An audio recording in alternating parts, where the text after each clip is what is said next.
என்னோட சப்ஸ்கிரைபரில் ஒருத்தவங்க நீங்கள் என்ன மிஷின் யூஸ் பண்ணிகிட்ருக்கீங்க, அதோட ரேட் என்ன அப்படின்னு சொல்லி கேட்டிருந்தாங்க. நான் வந்து உஷா பிராண்டு தான் யூஸ் பண்ணிகிட்ருக்கேன். இதோட ரேட் பார்த்தீங்கன்னா 11,500 ரூபா. ஒரு 7 வருஷத்துக்கு முன்னாடி நான் இந்த மிஷின் வாங்கினேன். நெக்ஸ்ட் என்னோட டெய்லரிங் ஆக்சசரிஸு, குண்டு ஊசி எப்பயுமே இந்த பவுச்சில் வந்து நான் குத்தி வச்சுருப்பேன். எனக்கு ரொம்ப யூஸ்ஃபுல்லான ஒரு விஷயம்.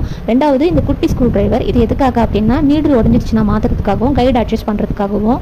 ரெண்டாவது த்ரெட் ட்ரிம்மரு. இதில் தான் நான் வந்து த்ரெட்டை வந்து கட் பண்ணுவேன். எனக்கு ரொம்ப ஈஸியாக இருக்கும். அடுத்து பார்த்தீங்கன்னா பாபின் கேஸ். இந்த பாபின் கேஸ் வந்து ரீசெண்டாக தான் நான் வாங்கினேன். ரொம்ப நல்லா இருக்குது.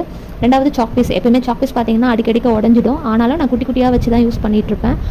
ரொம்ப முக்கியமான ஒரு விஷயம்னு சொன்னால் என்னுடைய சிசர் வந்து அது இல்லைன்னா எனக்கு வேலையே ஓடாது. அடுத்து பார்த்தீங்கன்னா டேப்பு, இன்ச் டேப்பு.